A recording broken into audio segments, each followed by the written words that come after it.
Good evening and welcome to another scintillating roundtable discussion of the Bible of Bike Test. Tonight I'm joined with Ryan Palmer, Squirrel and Travis, and we're talking about the Scott Gambler 10. This is a new downhill bike from Scott, highly adjustable and highly... awesome. Awesome is probably the best word to start with. Everything on this bike just felt top notch. It's such a stiff bike. Has great geometry, solid suspension. The rear suspension just had such a great ratio to it. Great anti-squat while pedaling, kept it really efficient. Every bit of this bike was just, it felt perfect. My only possible complaint would be the weight and that I don't live all that close to a downhill track. There we are, we've had it. Buy this bike. I'm kind of the one dissenting opinion here, and it doesn't come from the fact that I don't think this is a rad bike. I looked at it, appreciated every angle. I get on it, and it really only shines in the kind of terrain that just scares the hell out of me. It's a bike designed to just be unleashed, and you certainly feel like need some skill riding downhill bikes in order to ride this bike, because you need to be over the front of it. It's got a slack head tube angle, I think 62. Yes, it's got a slack and a steep position, which is like almost 63. Yeah, slack exactly. Is 62. This is definitely on like the slacker end of and if you're riding behind it, then you're just going to be washing the front wheel out everywhere you go. So you really do need to be an aggressive rider, be comfortable over the front end in order to, manhandle this bike through corners and whatnot.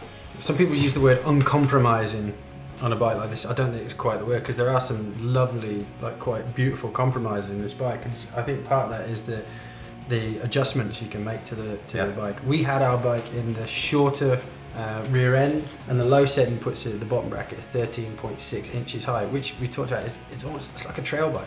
It's certainly like a really, really quite stunning all mountain bike. And that just makes it corner with just you can sink into the corners and just really just rip through them. I thought it was an awesome cornering bike. You put your heels into the back end. You put your heels in for cornering. You put your heels in to like make that bike jump. In the settings we had it, I thought it was a really playful, fun.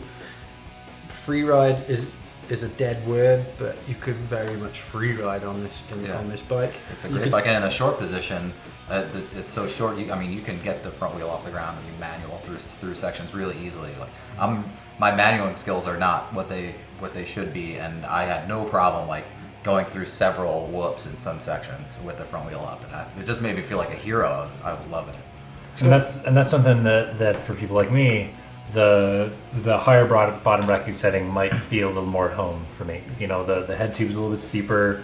I have I'm a little less likely to get the pedals in the dirt. In the frame itself, and we'll get onto the rest of it in a bit, but the frame itself, that's the huge saving grace for me, is that if you don't want a race bike, or if you don't want a free ride bike for that matter, you can go either way. But it was brilliant. You up on the back wheel, you're jumping around, you're just playing. You can see stuff on the trail, and you can move the bike there. The bump eating as well on this. I don't think you should overlook this. I didn't find any weird moments in the shock in this at all. There's so many other bikes it's either difficult to initiate the travel, but then it feels excellent in the mid-stroke, or vice versa.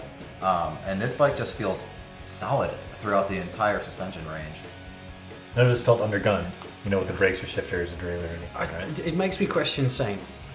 Like we were saying, it's a fraction of the price. The Z drivetrain. I would probably go for a Z over Saint now. I actually think this year's Z is better than last year's Saint. Yeah. By leaps and bounds. The brakes one is grabby. Modulation on the brakes is far better. The shifting is great. Chain slap, because of the plus derailleur, is fantastic. And whereas it was things like the other thing with contact point on a downhill bike, and this is really, really important, I think, on a downhill bike, is having the correct cockpit to go with the attitude of the bike. And this one you jump on, direct mount stem with big, fat, wide bars with thin, and we talked about long grips as well. Instantly you're like, right, there is going to be nothing to hold me back on this bike other than myself. Yeah, you don't have to change anything. Yeah. Yeah, out of the box, I wouldn't change a thing. So, in conclusion, buy this Gamboy.